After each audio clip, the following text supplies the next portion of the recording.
Department at Columbia University, and also co-deputy director of the East Central European Center. And it's my great pleasure to welcome you to this afternoon's program, or if you're checking in from Europe, this evening's program. I'm really delighted that we can offer this to you to feature a neglected gem of Central European literature. And so it's my great pleasure to introduce the two people who are responsible for this program and who will be introducing this book to you. And that is Anne Posten, who is the translator, and she translates prose and poetry from the German language.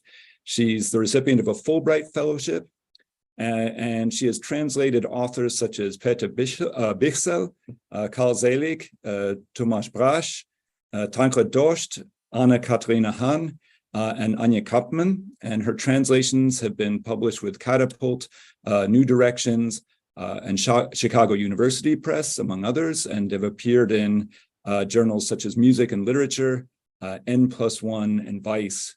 And her translation of Anja Kampmann's High as the Waters Rise was shortlisted for the National Book Award. She is based in Berlin, and that's where she is joining us from today. And the other participant today is going to be Meghan Forbes, who is a writer, a curator, a translator, a gardener, and although she didn't list it in her mini bio, is a wonderful scholar of Central European culture of the modern period. She is currently completing a book-length manuscript with the title Technologies for the Revolution, the Czech Avant-Garde in Print, and is simultaneously at work on a second monograph about the life and work of the dancer and anti-fascist activist Mira Holzbachova. Dr. Forbes is also co-curator of a retrospective exhibition on the Prague-born German-Jewish photographer Lucia Moholy, which is opening at the Kunsthalle in Prague in May of 2024. Meghan received her PhD in Slavic languages and literature from the University of Mission, Ann Arbor. And since completing that, she has held postdoctoral fellowships at the Museum of Modern Art and the Metropolitan Museum of Art in New York. She's the sole editor of the volume International Perspectives on Publishing Platforms, Image, Object, and Text, which was put out by Routledge in 2019. And so at this point, I'm going to turn the floor over to Anne and Meghan, who are going to introduce you to this book. Thank you, Chris. And Anne's going to start us off with a reading from the book. Thank you, Chris. Thank you, Meghan. Thank you, everyone, for being here. Thank you, Sasha. Also, I am going to start by reading. I won't give you too much background because it's not a particularly plot-heavy book, and I'm reading from near the beginning. The protagonist is a choreographer, Prague-born choreographer who has gone to live in Germany and is returning to her hometown, making some observations on it. When I have something to take care of in this city, I get tense in advance, irritated and impatient. From the start, I'm convinced that it won't work out. I defer errands and delay trips to official agencies, sometimes until the agency itself has shut down. When I want nothing from the city, I get along with it best, stumbling across corners and buildings that I know only from books and assumed lost or non-existent in reality. I give myself over to the surreal feeling of being in this city. There are places that speak to me immediately, Italian cities, New York. In Prague, this is accompanied by the feeling of a special distinction, as if I must have done something big or important in a former life to have been born in this city and get to live in it. Though you can hardly breathe the air, and the developments on the horizon are so brutal, it seems the city planners must have all been cretins or felons. The modern buildings in East Berlin or on the outskirts of Salerno or Paris are no better, but in those cities, I don't have the same fear. I start shaking. It occurs to me that I could go swimming to warm myself. I make tea, eat half a yogurt. Recently, the stores have become filled with Western products, even dairy products, that all taste of thickeners and still are more expensive than the local wares. You have to get up early to get Czech yogurt, and the same goes for the newspaper and a few other necessities. How do the pensioners deal with these soaring prices? You'd think criminality would be on the rise among the 60-year-old set. Instead, it's the many entrepreneurs under 30, former waiters who had offered their services to the police as thugs, informants, and money changers, and now have bought up all the pubs with the profits of their earlier industriousness. In malapropism-ridden English and German, they tout their old bohemian cuisine, dumplings from instant packets, rye salad in vegetarian, the empty tables with dingy old reserve slips waiting for tourists with Western currency, like in the old socialist days. Czech-speaking patrons are hardly allowed in, often only after a hefty bribe, and even then the service is rude and slow. Only emigres could afford a restaurant meal anywhere.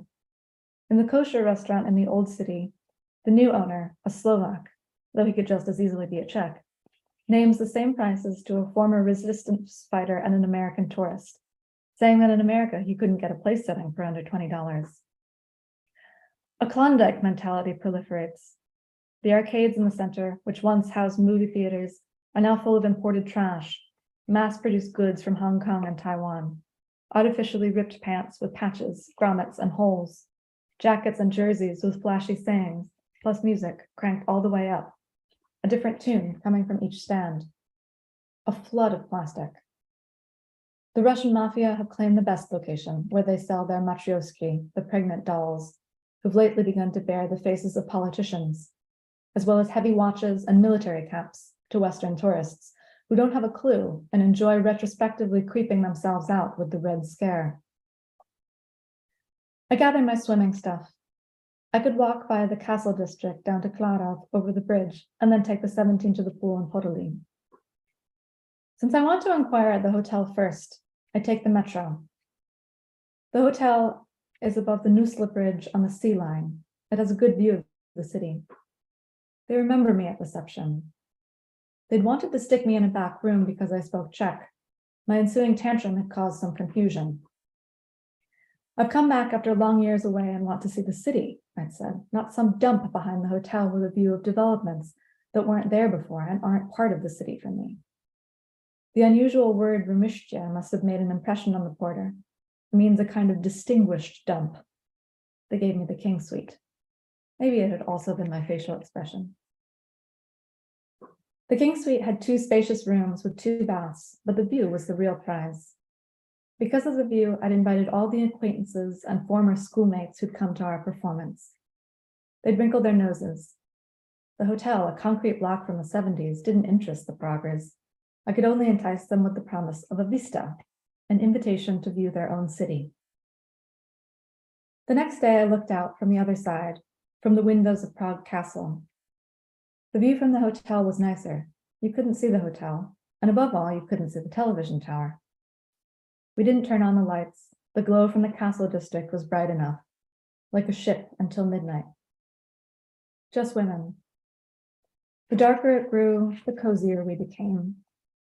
Now and then someone would stand up, go to the bathroom, or look out the windows, roam through the rooms. We saw only shadows and heard voices. The groupings changed. We sat on the floor and talked nonstop. There was a lot to catch up on. When the waiter brought coffee, we didn't even let him in. He set the tray down outside the door. I miss Czech women.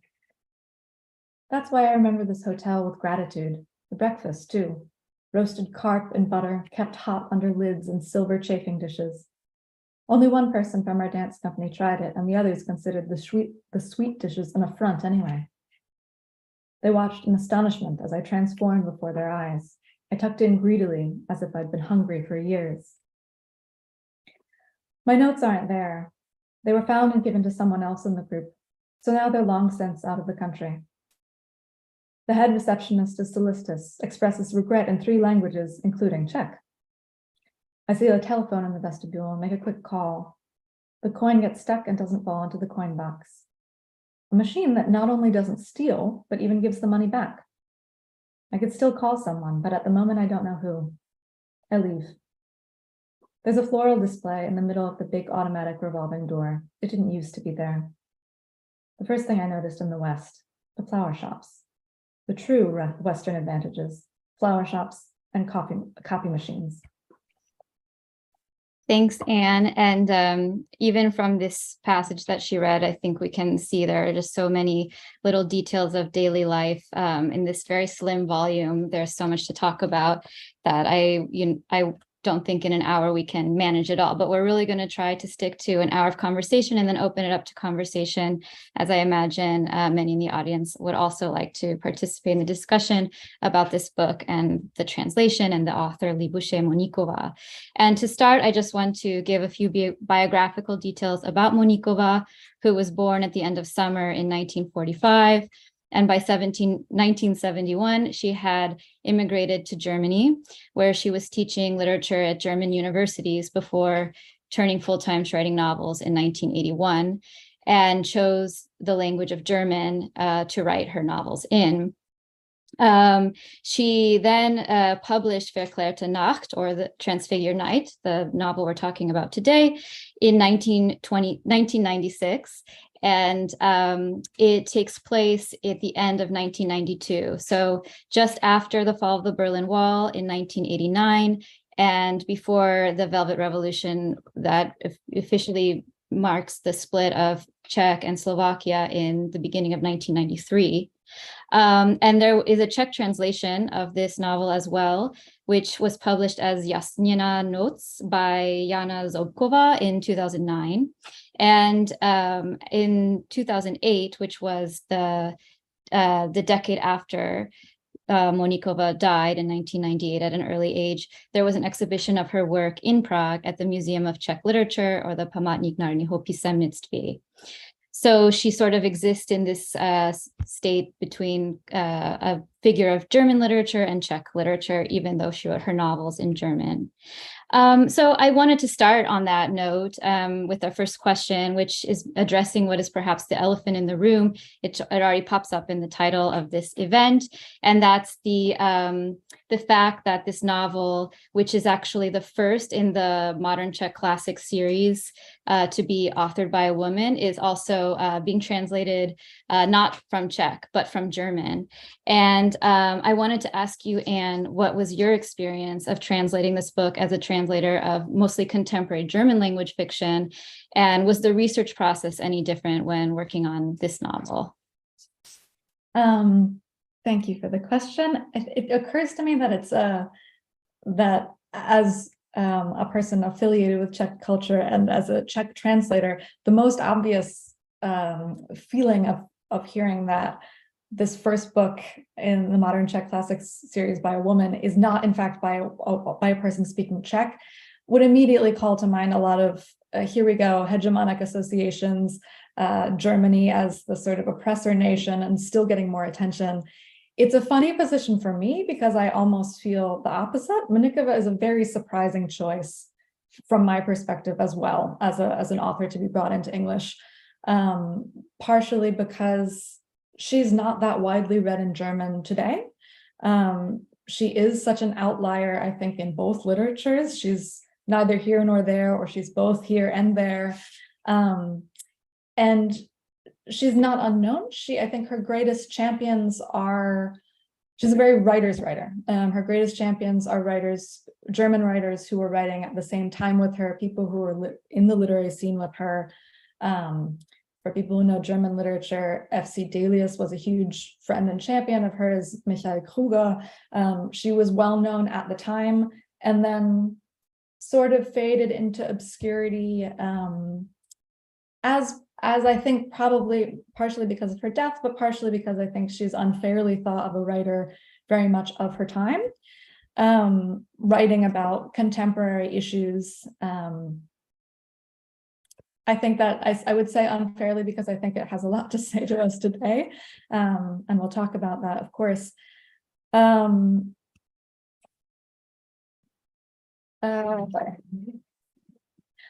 think her very outlier status is one of the reasons she was chosen over other German authors that I have pitched, contemporary German authors. From the German translation perspective, Germany as a literary culture is, I think, today not thought of as very sexy, and Germany is always looking for ways to show its own exoticism. Here's an author who is not German-born, and she's become a sort of semi-canonical figure. From the American translation perspective, I think publishers and readers are always looking for what they understand as a new perspective, something edifying, something about history, something where we can really learn the way something was then. It's obviously always a personal perspective, but I think that's another reason she was chosen. She has that to offer. And I wonder if from the Czech side, selecting authors, it's not exactly the opposite. If it's not sort of or if it doesn't say something about the way Czechs see themselves in selecting an author for the first woman in a series. What Czechs or the Czech publishing scene sees as a valuable perspective, or sees as something that would interest the English language world. Also, and we'll talk about this later, I think, but if you're looking for a woman and you're looking for a feminist author, she's an easy go-to. I think there's not a lot of debate about whether she was a strong feminist or not. Your other question was about the process of translating the book and whether it was required particular research or unusual research. I was thinking about it, and for whatever reason, all of the books that I've translated have necessitated delving into worlds that I know nothing about, or am not part of myself. In some ways, being in Prague was more familiar than being on an oil platform, for example. On the other hand, the questions that I had, usually I direct towards my German-speaking sources. This time I had to direct a lot of questions towards people who knew Czech culture, people who knew the Czech language. I'm sure I asked you questions, but I also got a lot of help from the editor of the book, who has lived in Prague for a long time. But interestingly enough, a good deal of the research had nothing to do with that aspect of the book, because there are so many other things that are coming into the book. And sometimes, and this gets into the other question we'll talk about later, but sometimes a Czech insider led me astray. So when the editor was reading this book, there was, for example, a particular word that I had translated, I think, as concierge. And he said, no, I think, I know about Czech culture. I know about Czech culture of the time. I think this is really referring to sort of a hangover from the Eastern Bloc days, where there was sort of a spy, an old lady in the house who would be silently watching people and feeding information to the authorities, that kind of thing. He assumed it was that. And I at first said, okay, well, you must know better. In fact, it wasn't. That was sort of a red herring. And there was, I think, things that someone with more of a Czech perspective would read into the book that actually aren't there. Yeah. Well, that's interesting. It makes me want to kind of jump ahead to, because I do want to kind of come back to this question of where this fits within a Czech canon. But just jumping off what you just said, I mean, who do you see as Moníkova's intended audience in her day? Because she's writing in German. It was another decade, really, and that she came into the Czech language.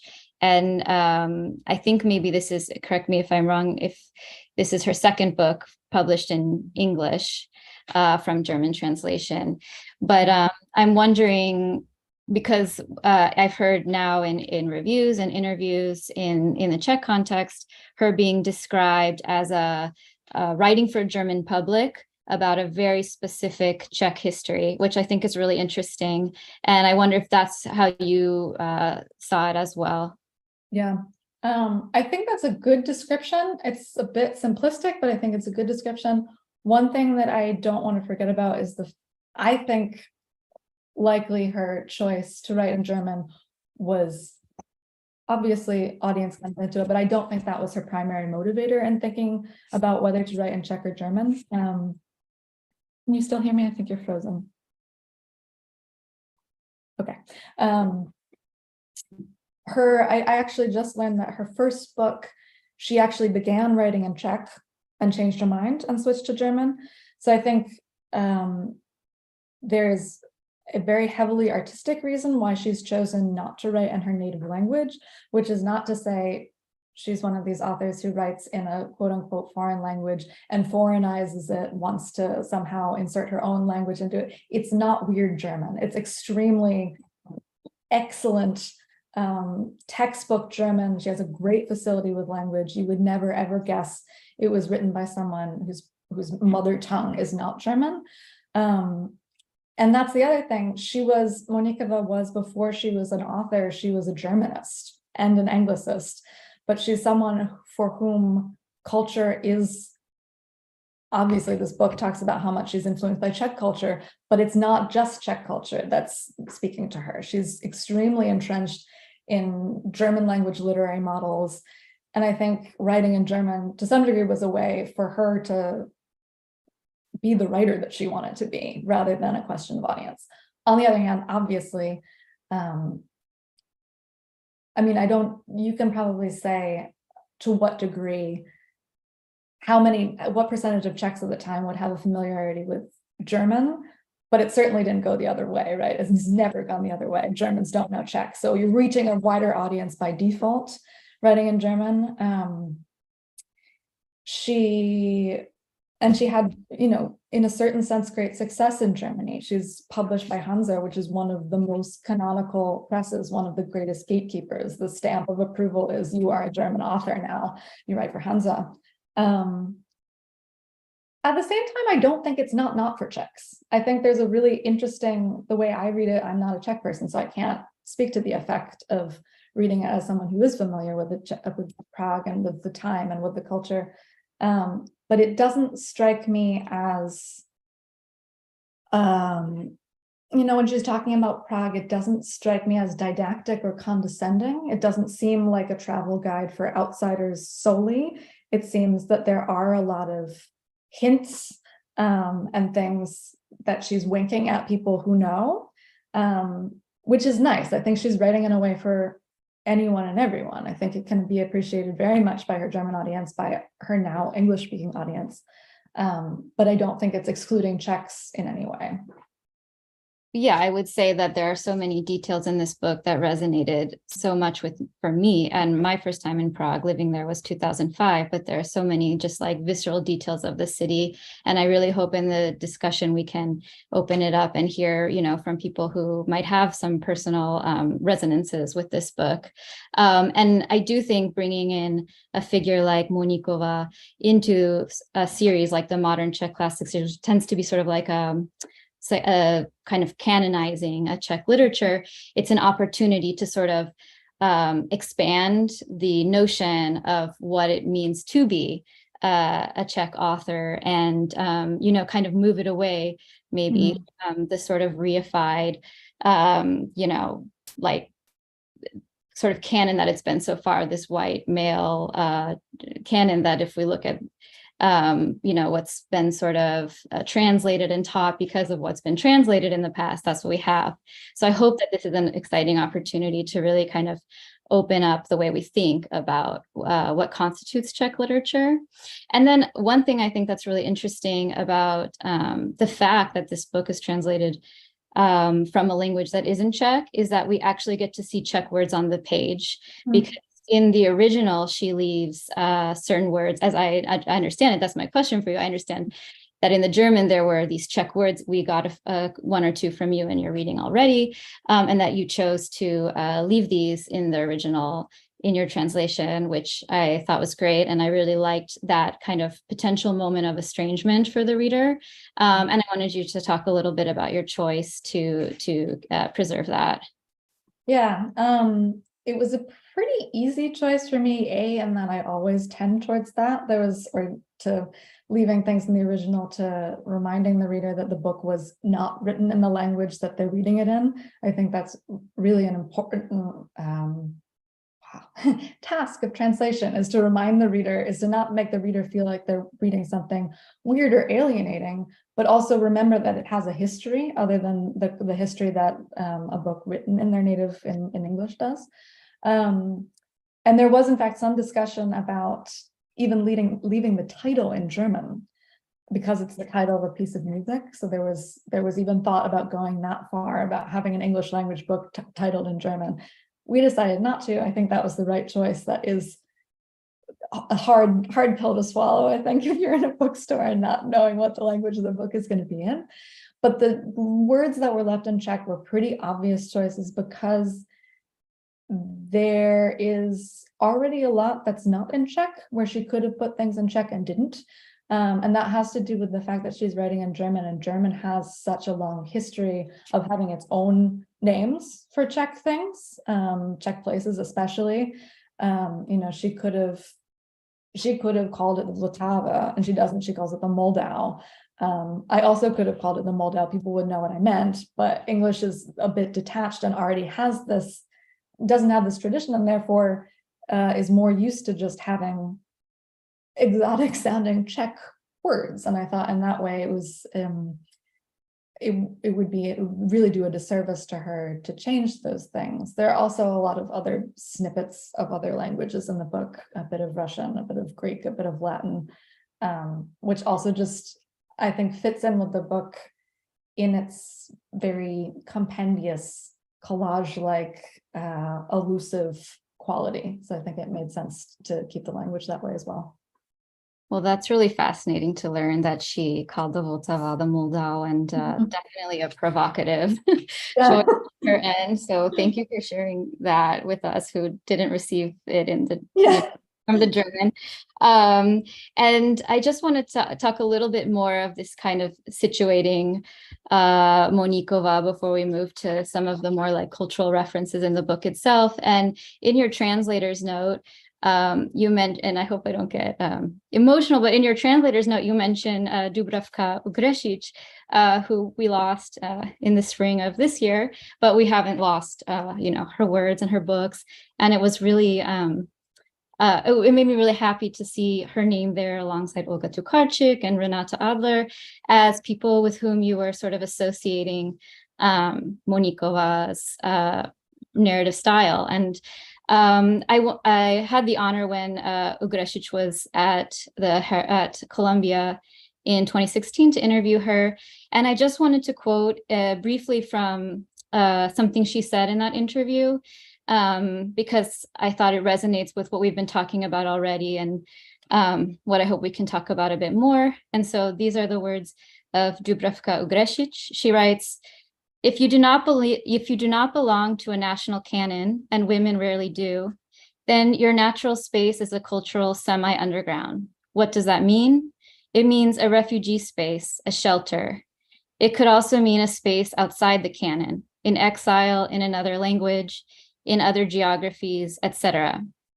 It could mean a space of experimental writing, a space of non-mainstream writing, a space of subliterary genres like science fiction, romances, speculative fiction, internet writing. All in all, the spaces that nobody can take from women. The concept of minor literature and belonging to a minor literature is also not the only element that could lead to transnational literature. Transnational literature is a work in progress. It's a process. And so that was a really important term for Ugrešić, who I should have said was a writer from the Yugoslav diaspora living in Amsterdam. And perhaps we will have one of her translators here in the audience.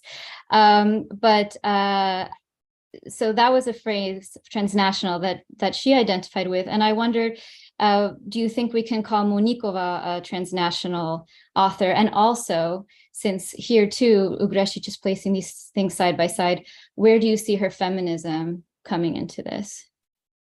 I love that quote, and I love the term, and I think it's very applicable to Moníková. I think Ugrešić does a lovely job of explaining what she means by transnational literature, and why it's a subversive space. At first, when I thought transnational, I thought, I don't know. I sort of associated transnational with international, which is not what's going on here. This is not an international work. It's not a work of, I don't really like the term world literature, but in the way that it's very universal, or its topics are universal. It's not. I think it's very transnational in that it's not choosing sides, and therefore is in sort of a liminal space. I think Moníková is very both adoring and critical of both Germany and Czech things and culture and people. She is absolutely biting. The tone is biting, and she applies it to everyone, including herself, or rather the protagonist. She's an insider and an outsider in both countries. I like what Ukreche says about, I wouldn't call Moníková an experimental author, but at the same time, this is a very small book. What is it? It's 100 pages. It's, I suppose you would call it a novella, but it's in chapters. It feels like it's a book that she wrote because she wanted to write it. And then if I were a publisher, I would say, okay, but what kind of a book is it? And she would say, I don't know, I just wrote it. This is what I want to say. It's, yeah, in that way, it is subversive. I think Moníková, over the course of her work, experimented with different kinds of being experimental. And this is only one of them, sort of questioning genre, or just saying, who cares about the genre? This is what I wrote.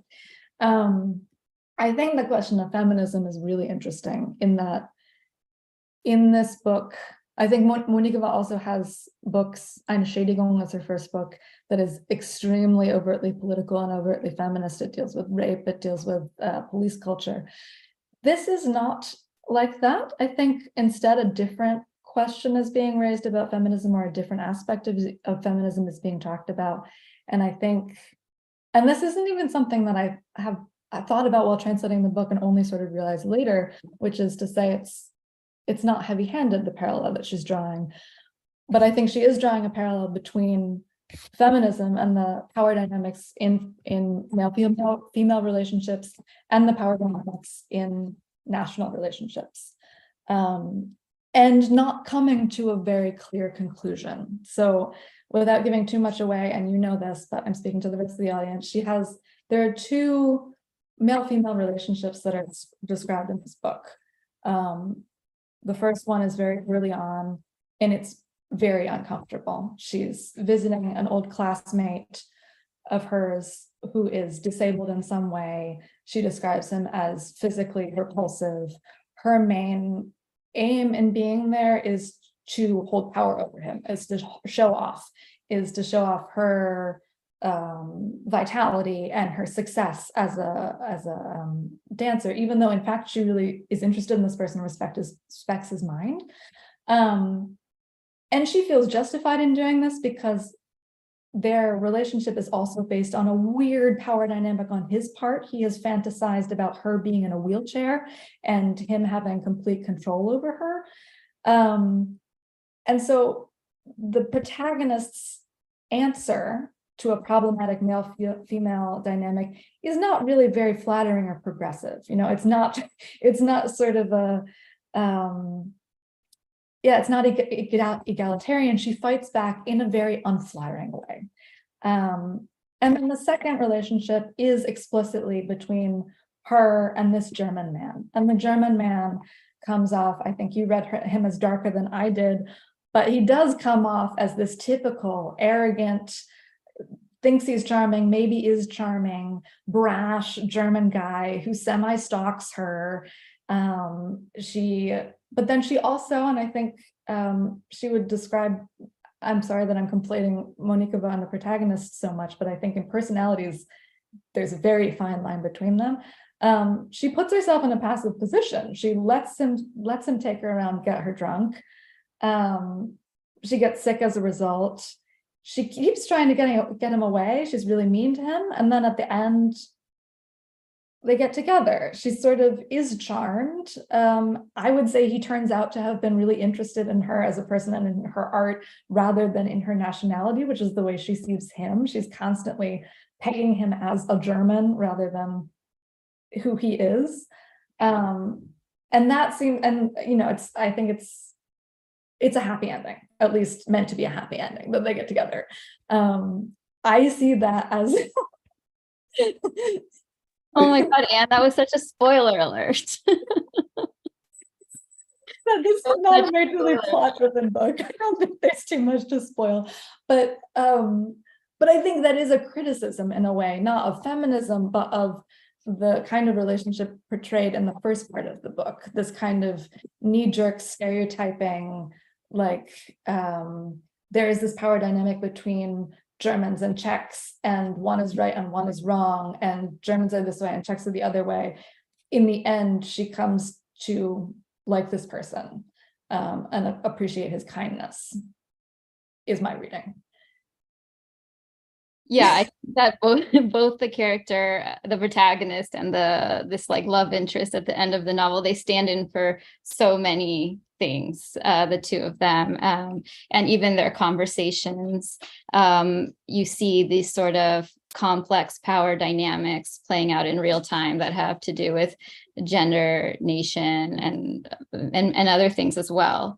So I just thought then, so we were thinking that we would, I'll read another short passage, which actually has much to do with the trouble that these two characters get into around drinking, and move into a quotation that I think really resonates with, kind of like holds the book together in some ways.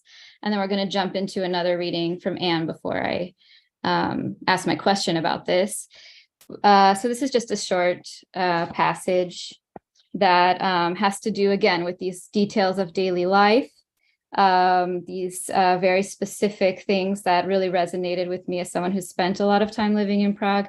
And then at the same time, are talking about really major and transformative moments in Czech history. So my head spins. The Slivovice would never be allowed in a store. Too pure, too strong. It smells of plums, but not only of plums. The man hardly bothers me anymore, especially since he can no longer walk straight and is finally keeping his mouth shut. The bottle is rapidly emptying. We reach Palach Square. For 20 years after the war, it was called the Square of Red Army Soldiers, in honor of the fallen Soviet soldiers who were deployed here on May 9th, 1945, against the retreating Germans. In January 1969, it was briefly, spontaneously renamed Jan Palach Square, before it relapsed to the earlier name for another 20 years. Now the name of Jan Palach is official, without risk, without tension, or any pressure to remember. This task has been taken over by the signs. There's no collective memory in the long term, only collective forgetting. And that last sentence was also quoted in a review by Jana Šramková of the Czech translation, again with the title Zjasněné noc from 2009. And again, the translator's name was Jana Zobková, and she quotes the same line, so I thought I would read it in Czech. So kolektivní paměť natrvalo neexistuje, jen kolektivní zapomnění. And then the rest, this is where she concludes her review, and I'm going to read her review in my own quick translation. And so these are the words of Jana Šramková in my English translation from the Czech. So she asks, how do you maintain continuity, hold on to memories, the genus loci? How do you forestall the disintegration of the past and one's personal I? And above all, how do you get out from under one's own solitude?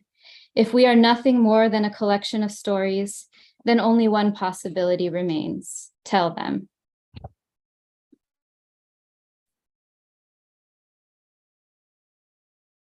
The Mercropolis Affair.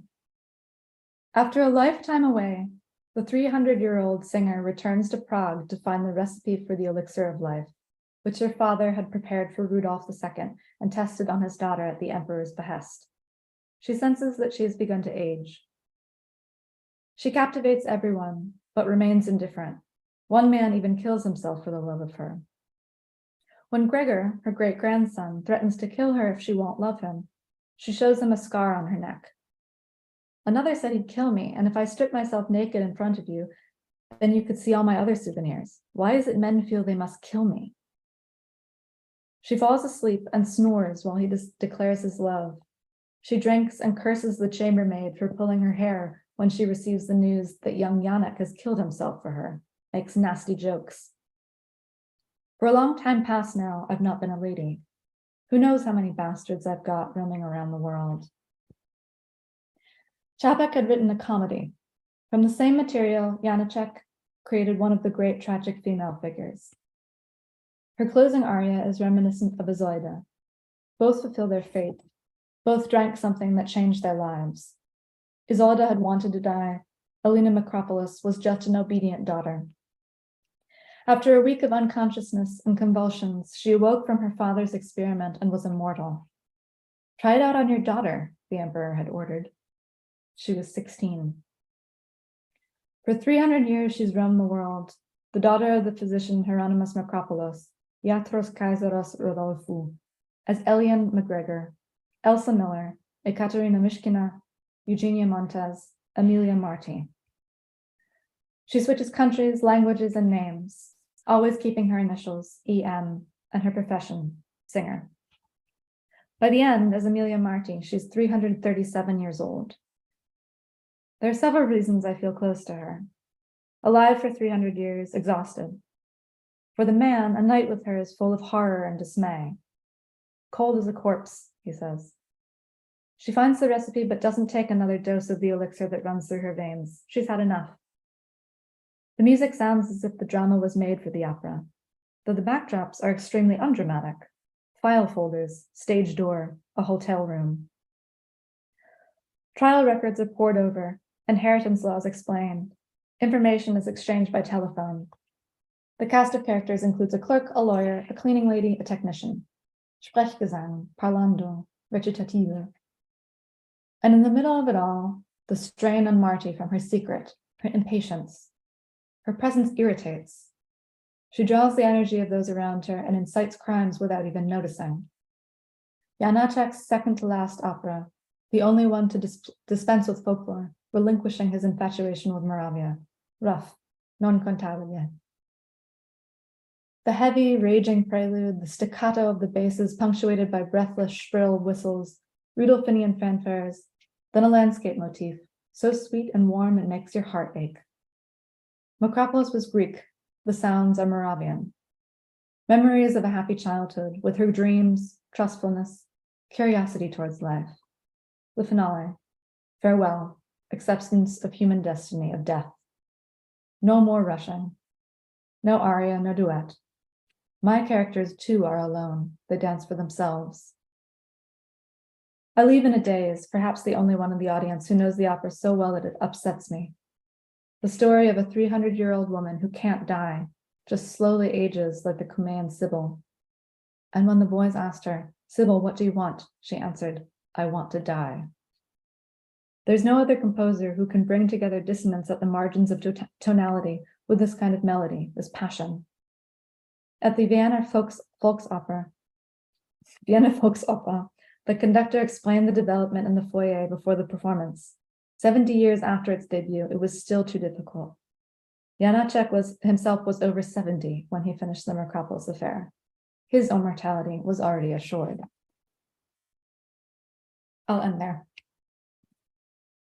Okay, so thank you. And I wanted then just kind of rewind and return to that question that Shramkova posed at the end of her review of the Czech translation of this novel, and ask you then how, I'll repeat that again just to refresh our memory first. So how do you maintain continuity, hold on to memories, the genus loci?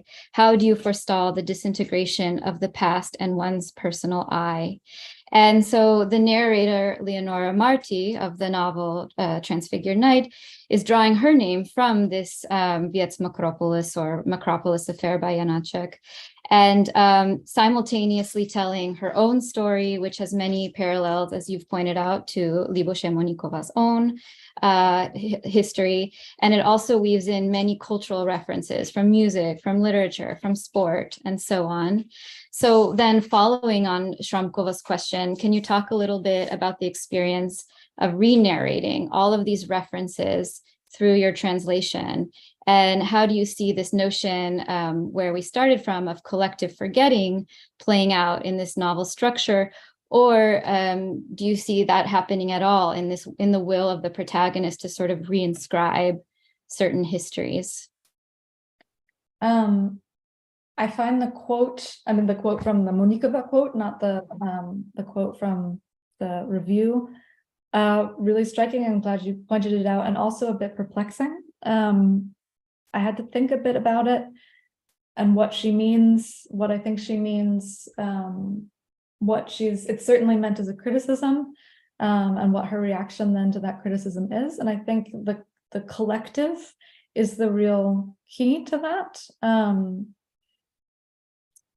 Because obviously this is an attempt to remember, to hold fast some aspect of history, some aspect of memory.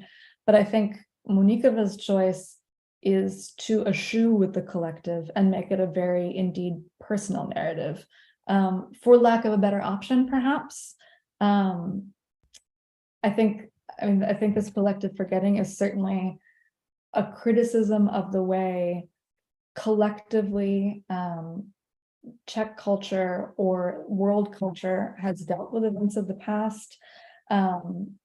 Czech culture, perhaps in her view, as easily being swayed by the party line. The sculpture is taken down and the square is renamed, and suddenly it's forgotten in the sort of collective sense, or at least in the official collective sense. And therefore, her turn is to say, well, this is my memory. This is my experience of the city. This is my experience of the world. And the way she does that is really through references to things rather than through it's a funny kind of intimacy, I think, that you get with the protagonist of the book. It's so not confessional. It's and it's very literary, I think, in a way. And a thing that I think is important to remember is that it's the story not just of a person who was a Czech living in Germany, but it's also very much a personal story of a life in art. And that is why these references to art become not just art, but to stories, as you said, to obviously to places, but to all sorts of things that one experiences become so central. They are the way that she tells her story because they are the things that move her. Making the protagonist a choreographer, I think, is a really clever move for several reasons, because it allows Moníková also to insert things in this sort of really rapid fire way. I actually do want to read another part very briefly, which is different. So this part that I just read about the Janáček is really the most ekphrastic that she gets, the most that she gets into really describing another piece of art. Most of the time, I think she just tosses off these references in a way that I think makes, at least me as a reader, rather than describing the references, she just mentions them. She says, I'm going to choreograph this, and these are the pieces I'm going to use, and these are the images that I'm seeing. And she doesn't really describe those images, and it makes you want to see them for yourself, or hear them for yourself, which is why it's really great to read this book in the age of the internet. That was my experience of translating this book, was in constantly being on YouTube and listening to recordings and Googling and seeing all of these things that she was seeing, and understanding then how that creates a personal story, why these things moved her. In terms of making her a choreographer in this Janáček reference, I think it's really clever because it gets to be really layered. The protagonist is also an artist. The protagonist identifies with Marty, this character, but Moníková identifies with Janáček. And of course, it cuts both ways, but there's this really, at the end of that passage, she's describing the way in which Janáček used another piece of art to make something very personal to him. And it's the same thing that she's doing. So he used Čapek's play, turned a comedy into a tragedy, displaced all these things to tell a sort of different story. And that's the same thing that Moníková is doing.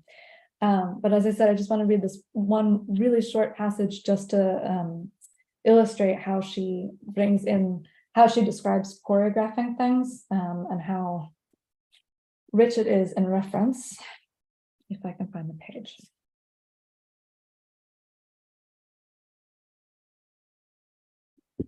I imagine choreographing the disembarkation from the ship of the dead. The railing as backdrop, a pas de deux in front of the gangway. No, it would have to be 2 men and a woman. Pas de trois, verklärte Nacht. And then a step dance on the shaft tunnel, Mr. Bojangles. If there's a first opera where people speak on the telephone, there can be a first ballet where people dance on a shaft tunnel.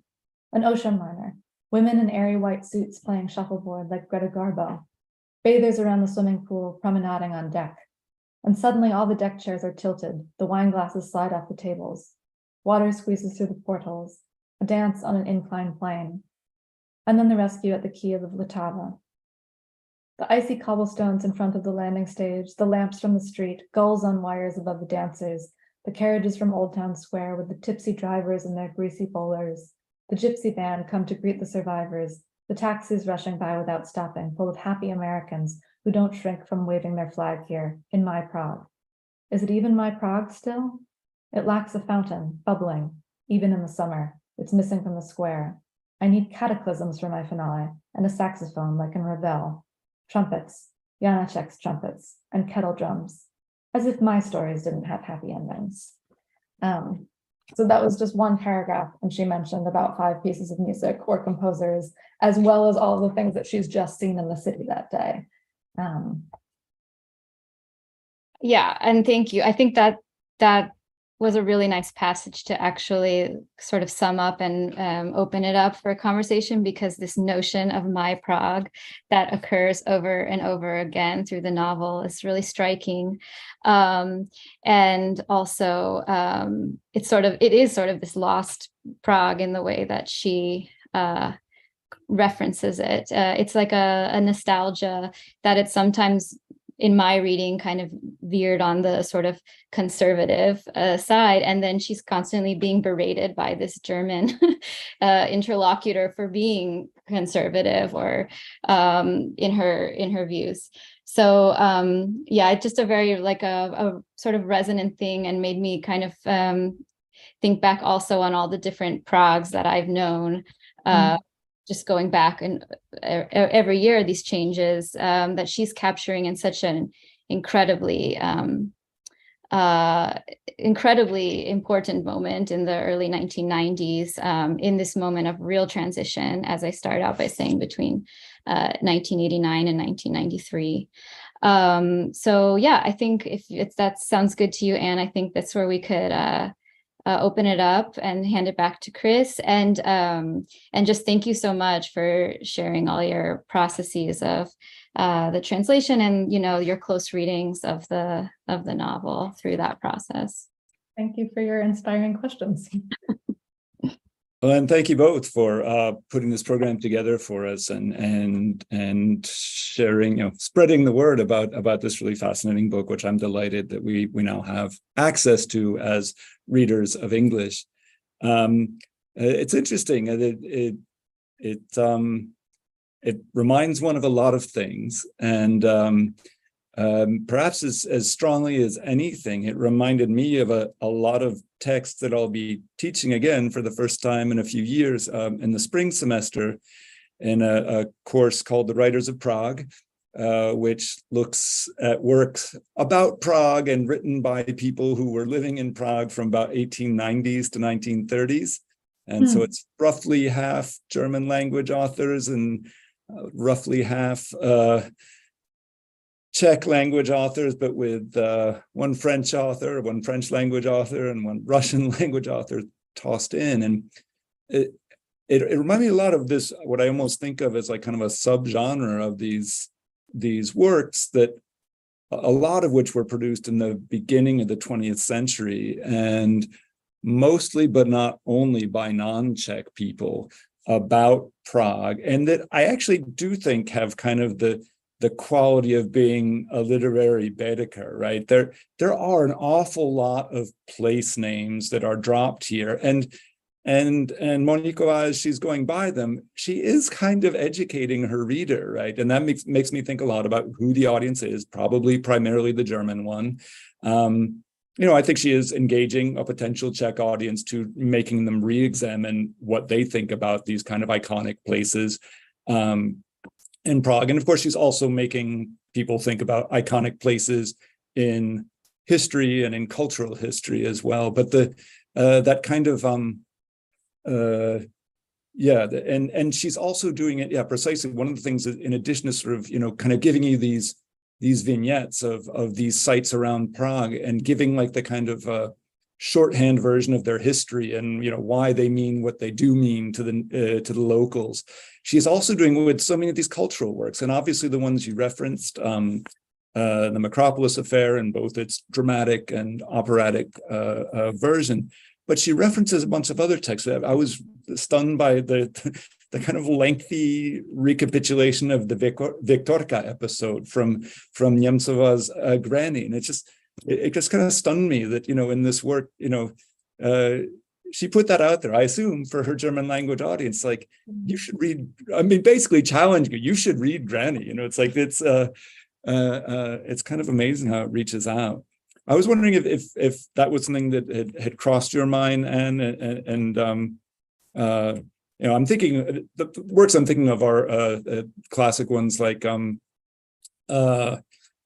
the story that is translated by Apollinaire, as translated in English as The Wandering Jew, but of course originally as Passant to Prague. It's kind of one of these classic works of Prague literature.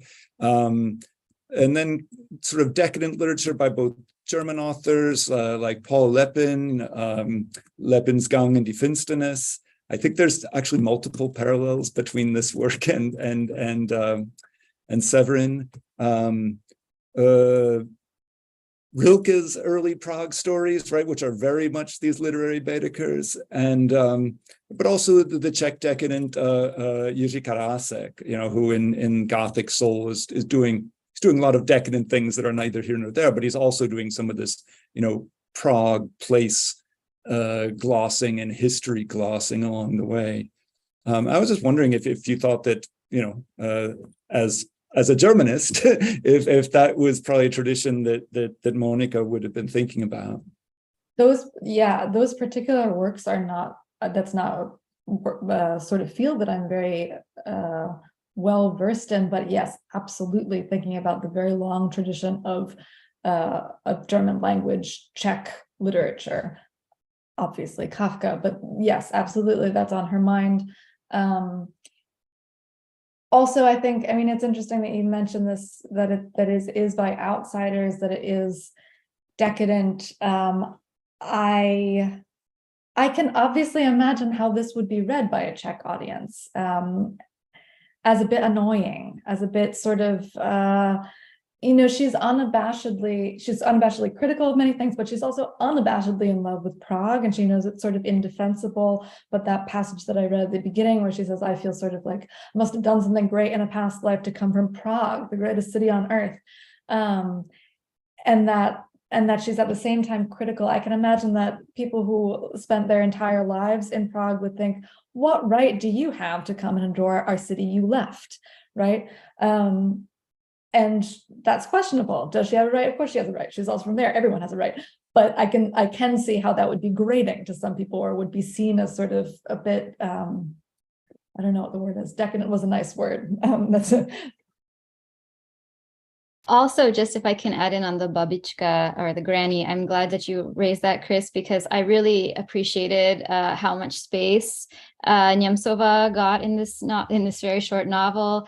Maybe not as much as Janáček, but it's a very important part of the book, and especially the character of Viktorka, which also, from what little I know of Moníkova's larger body of work, I can see how that might reference some of her other writings, or be in conversation with some of her other writings, rather. And I think it's a really subversive thing. Shouldn't be, but I think it is a pretty subversive thing she's doing by bringing in this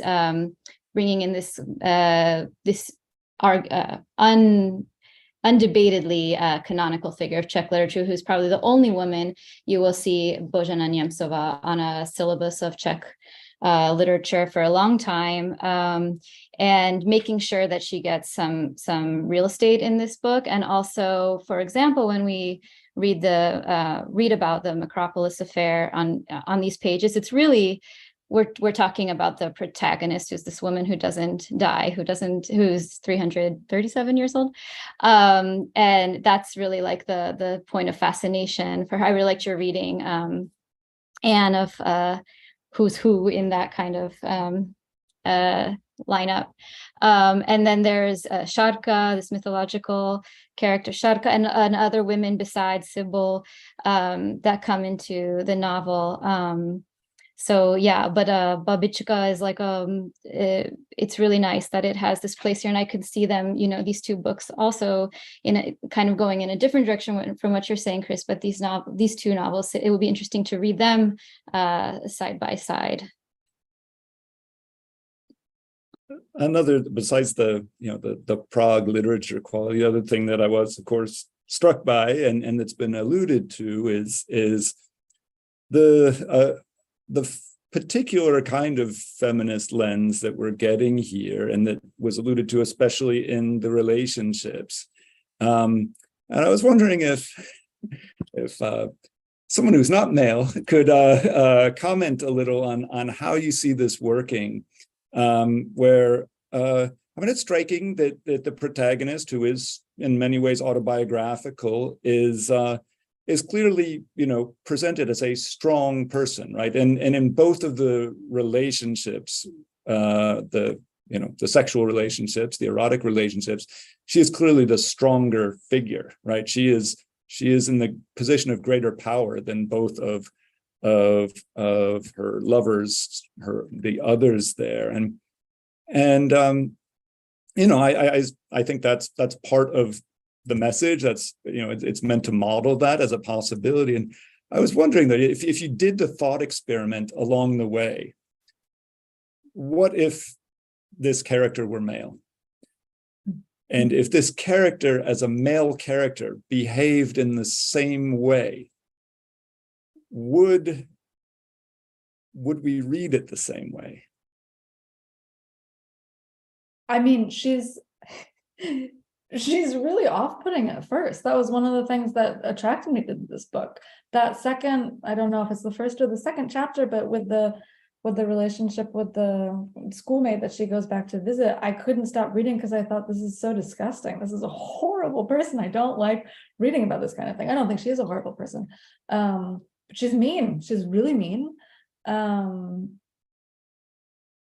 But I like it. I mean, I think she's also, I think the same thing that happens to the German character in the book happens to me as a reader. I think it's really compelling, and I think it's a persona. I think it's obviously a persona, and both the protagonist and Moníková know it's a persona, like this tough guy act, this meanness. Moníková herself, I don't think we have a picture of her up, but she's very striking looking. She wasn't very feminine in her affect.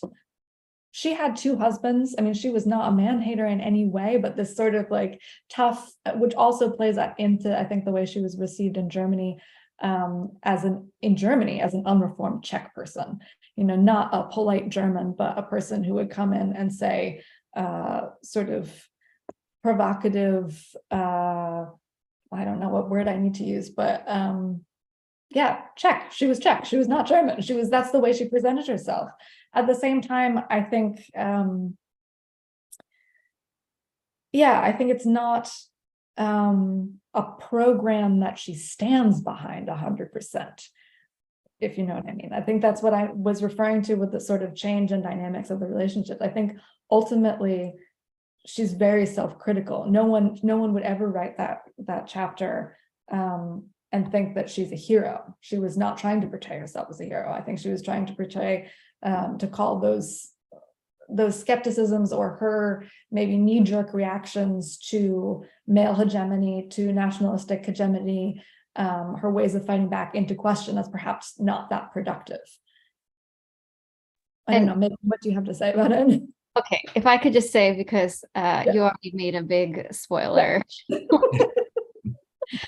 I actually read the relationship at the end quite differently than Chris. Then seems to be your reading as that the power relations are clear, because I don't see it that way at all, actually. And I told Anne I was really bothered by that dynamic where, not to get in the weeds for people who haven't read the book, but that, it is a situation where she's more or less stalked by this guy. Then he gets into a whole lot of trouble. She gets ill. Then he's the one who's there to recuperate her. I read that as sort of like a nightmare.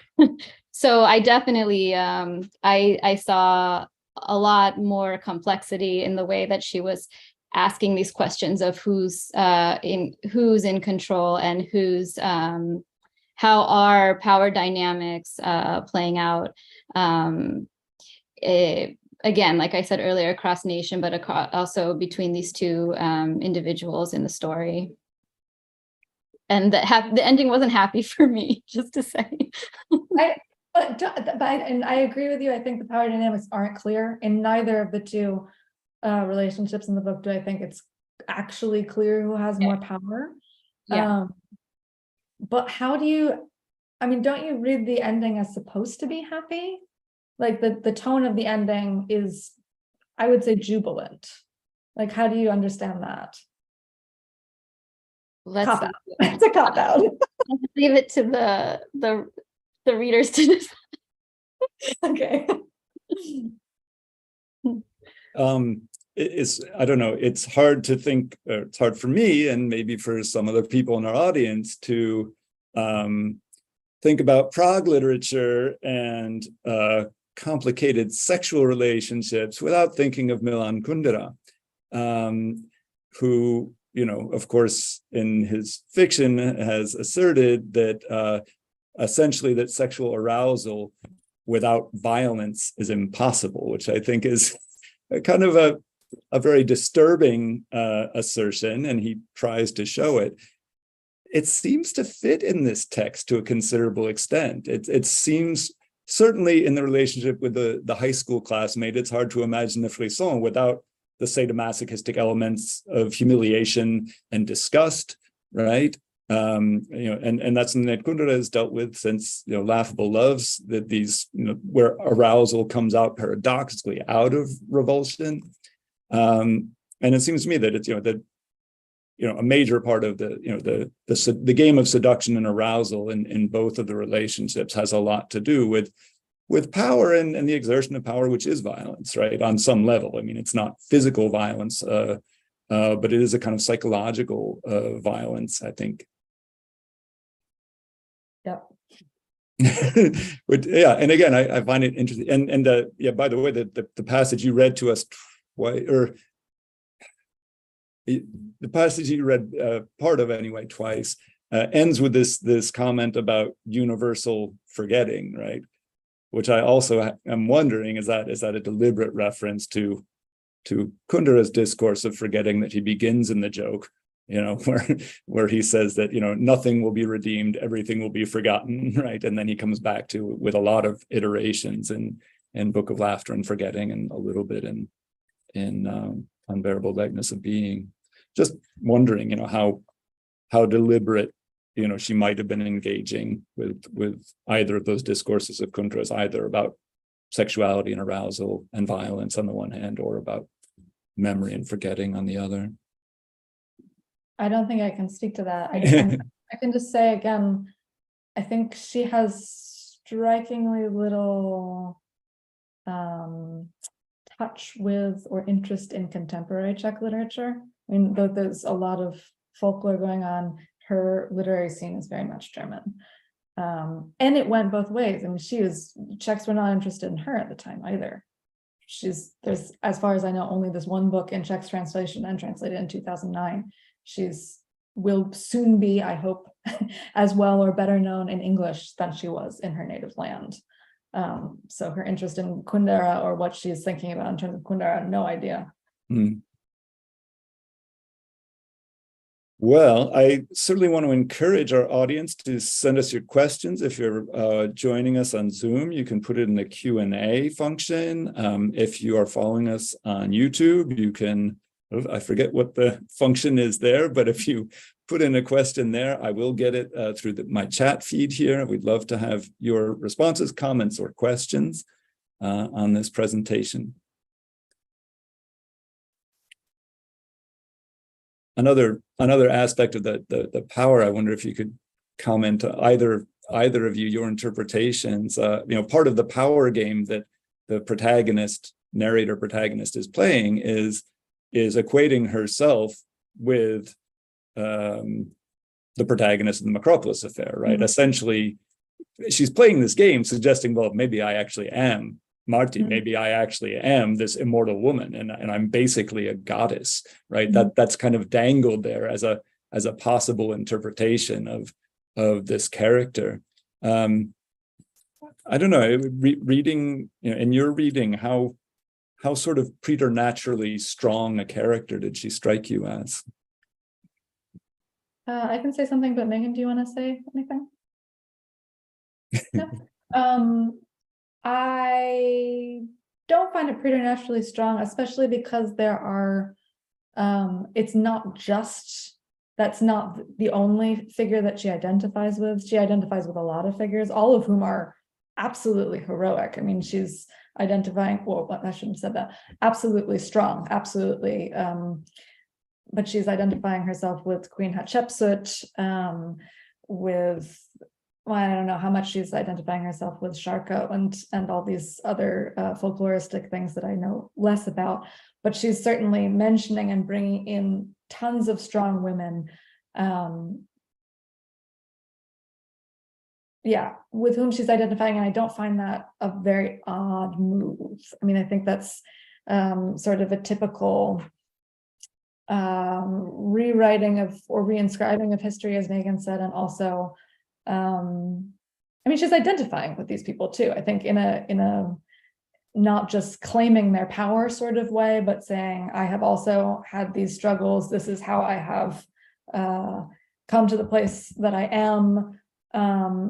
In terms of like Hatshepsut too, it was not simple, like that was not necessarily a happy life. She was identifying in some of the weaknesses and some of the ways that her power had been co-opted with her nephew too. So I don't think it's simply a sort of power grab and a claim to be a weird, witchy, immortal person. And she also doesn't, she paints the horrible, what she says she identifies with is the pain of being an immortal person who just wants to die. Yes. And she says, she's, again, I don't think she's very flattering of the figure. I mean, she's talking about how this woman who, like herself, is just heartless, to men, is laughing when people kill themselves in her name. I don't think it's an entirely golden picture. Again, it fits the sort of decadent paradigm as well. The decadent paradigm is sort of a neo-romantic paradigm, someone who, the hero who is exceptional, right? In ways and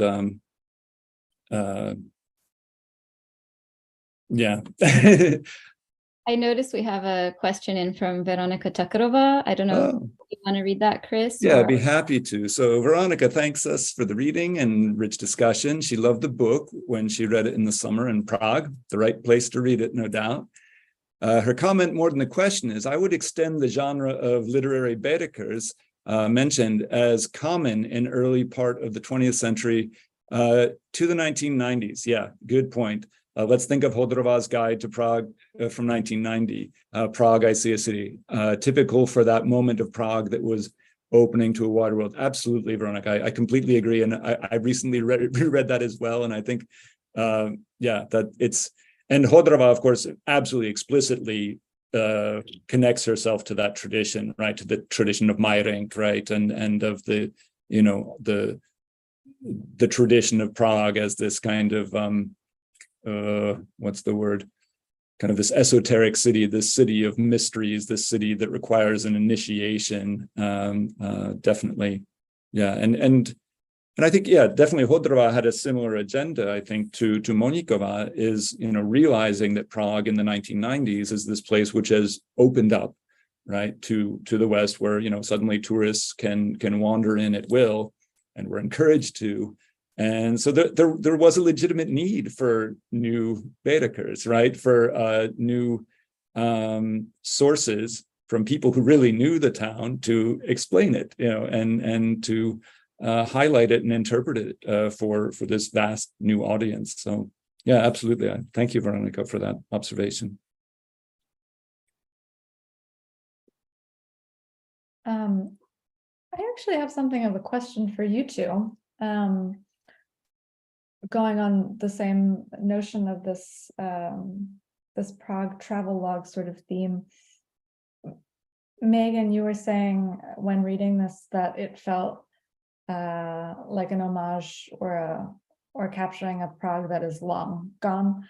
Obviously, it's a very far removed in time from now. And in a sense, Moníková herself is already trying to capture a Prague that's a bit gone or on the way out. And I would be curious to hear how you both, maybe knowing Prague well, feel that has continued. What do you feel nostalgia for when you read Moníková, or what do you identify with that's no longer present? I would say for me, and I really hope that others in the audience who have a response to this question might chime in, because for me, that was a really resonant part of the book, was thinking about what aspects of Moníková's My Prague I recall, and how many of those even now I think are not so much there, and when did they go? And I guess that's the same, any city you might know really well. For me, that would be Prague, or it would be New York, and the different contexts of capitalism, namely in this period we're talking of, from the 90s to, which isn't that long ago, to this early 2020s, that come into play in that constant transformation, which is not, as we know, always very good. But the parts of it that were, really resonated with me in a kind of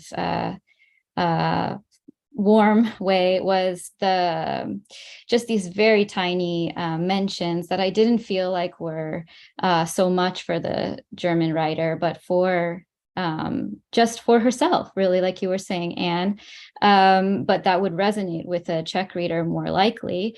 For example, she says z technických důvodů in Czech in the text, and then you translate it as for technical reasons, as this like explanation for why some things are closed. And that's just a thing, like I picture those little, piece of paper printed with that on all kinds of things that don't even seem like they have a technical apparatus that could be why it's closed. And I love that part of it. I love the Slivovice, this part that I read where she says it's not the kind of Slivovice you can buy in a store because too strong. And everyone knows, or I guess, I don't know, I shouldn't say everyone, but I know you don't buy Slivovice in a store. You are lucky enough that someone gives you Slivovice, and then it's proper good Slivovice. And of course, the Podolí pool section you read, that's, really important, has a really important place in Prague, and so many other things besides like that, those really tiny details that somehow have survived in all this time and from before. And I also just wanted to say, like, I thought the way she kind of grapples with this notion of the collective and the individual is really nice. And in the very beginning of the book, when she's talking about this so-called, this like collective gymnastics movements, basically, that everyone was sort of had to do. And she was at Petchin Hill and she's remembering that. And yet, in a stereotypical way, it could be described as, everyone had to go and do the exact same thing. But she's being critical of it and kind of describing it in a weary way. And at the same time, really individualizing herself in that, and also other people who were doing those movements, so that it becomes so much about kind of like something playful, despite this sort of like regimented set of routines. So those were the things that that really resonated for me and kind of stuck with me about the Prague that she's writing. Yeah, I really enjoyed the Spartakiada episode as well, which is placed at a very specific moment in 1960, the moment, as the text acknowledges, where, the communist authorities in Czechoslovakia decided that we have officially reached socialism, right? And so, that year's the Spartakiada celebration was a particularly big one. Interesting that to me as I recall in the passage about it, where she's explaining it as if to someone who had no reference point for it, doesn't mention that that the Spartakiad was essentially a rebranding of the Sokol, right? That Meghan alluded to, right? It was a communizing version of a native tradition, right, which had been made to sort of now be in conformity with the new ideology. And she didn't reference that, which I thought was interesting. She just presents it as purely a function of this new regime and the new ideology. A new question from Christopher Harwood, who is intrigued by what was said earlier about Prague. It strikes him as fascinating that this book, like many others, is one that makes you discover a place and which therefore connects to your personal experience of a city, either past or yet to come. And so the question is, has the translator been to Prague during her translation work, or would she be interested in going now that the translation is finished? I have been to Prague. I've been, in fact, to Prague with Meghan on at least one occasion. I think, yeah, it's interesting. Of course, I'd love to go to Prague again. I also gave, after the book was finished, I gave a short reading there. And I'm always there too briefly. The reading, I was there really overnight. And I thought, what a tragedy it is. I've just gotten to know this place in the book. And now I'm sort of, I don't have time to be there in person. In another sense, though, especially from what you all are saying, reading the book, I get a totally different experience of Prague. I get through the book to be in a Prague that is gone. It's not the same as being there when she was there, when you both have been there, but it is also a different experience than going to Prague would be today, right? Like Google Maps doesn't give you everything, pictures don't give you everything, but the way she evokes some of the things that are also clearly gone, like the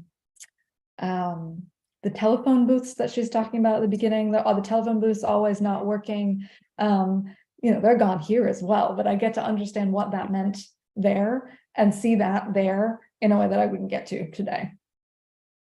Yeah, that's a great bit of reality. That occurred to me too. I'd forgotten that precisely the coin-operated phones, which were briefly superseded by phones you needed a card for, right? Those were there still, I think, in the mid-90s, and then cell phones came and it was all over. Yeah. Another question from our audience, Jennifer Hellinek, is fascinated by everything that has been shared about this particular book and author, and she thanks you. But given the expertise of the panel, she can't resist asking a more contemporary question. What is your perception of the power dynamics between Czech literature and German literature today?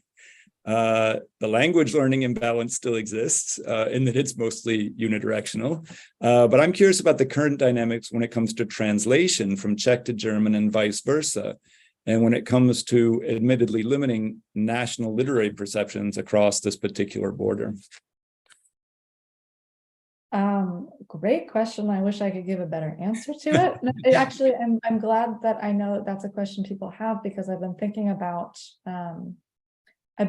how interesting it would be to have a conversation here in Berlin with a Czech-German translator. And now that I hear that that's an interesting question to people, I'm more interested in doing that. Yeah, I mean, it is always, I think, the case that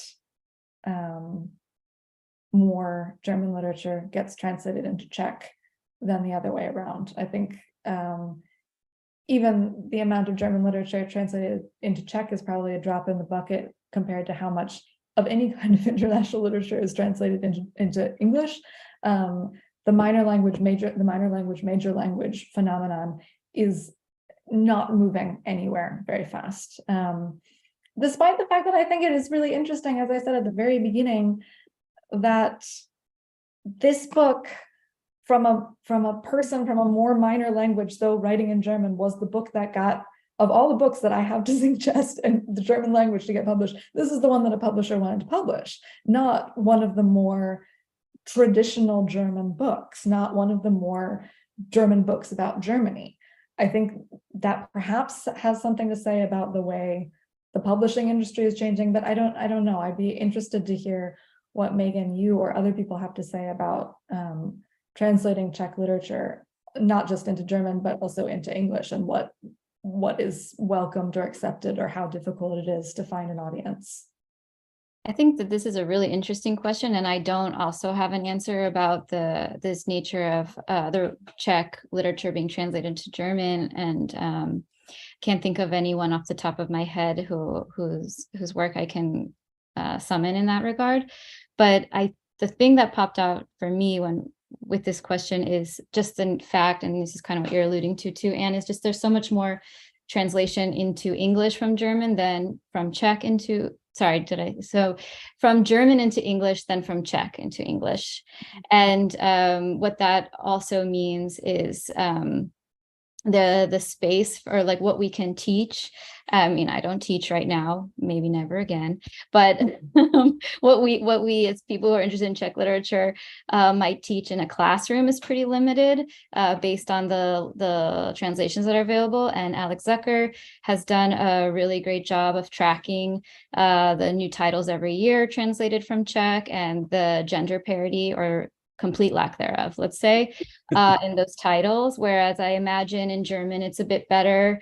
I don't have those numbers, but I would guess at least it's starting to catch up, and I'm sure it's still not even, but I'm sure it's getting better. And also maybe in German there is that more, I would hope, a broader conception of what is being translated as German literature, and more authors with more diverse backgrounds making their way into translation than in Czech. And there's still so much work, unfortunately, there's just still so much more work to do in that regards in Czech, and I'm sure in German too, no doubt.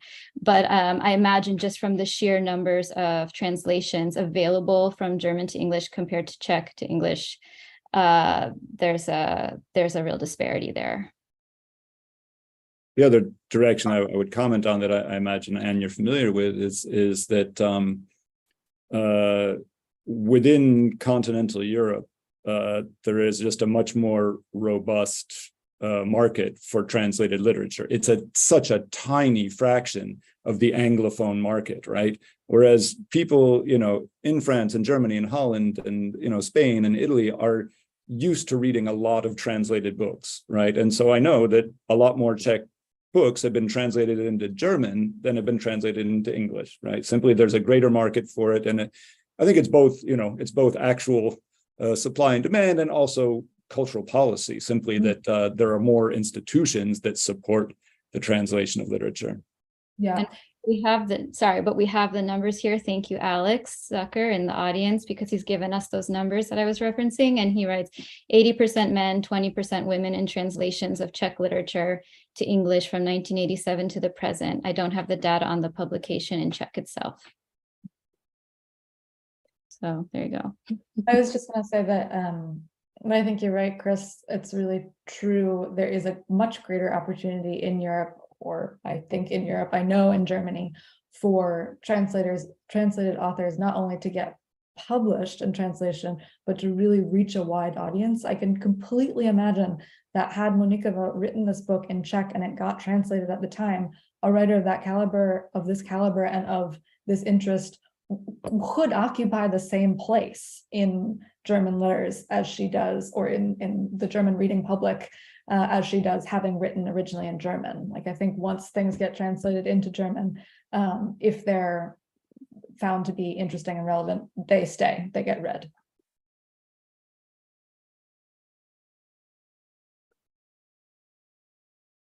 Any other questions, comments from our audience? Any